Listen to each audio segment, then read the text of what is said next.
మొన్నటి వరకు మద్యం పాలసీ.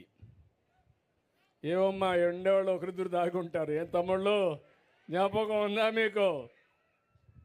నేనైతే నా జీవితంలో ఎప్పుడూ చూడలేదు ఎవరిని.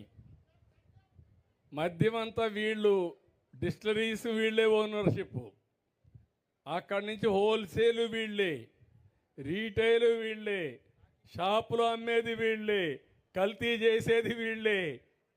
ప్రజలంటే ప్రజల ప్రాణాలు లెక్క లేకుండా చేసి పారేశారు.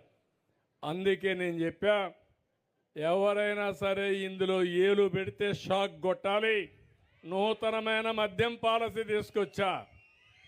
అదే సమయంలో ఆ మద్యం పాలసీలో బీసీలకు రిజర్వేషన్లు పెట్టాలని, ఎవరైతే శెట్టి బలిజ ఈడిగా అదే మరిగా మిగిలిన గౌడ వీళ్ళందరి కోసం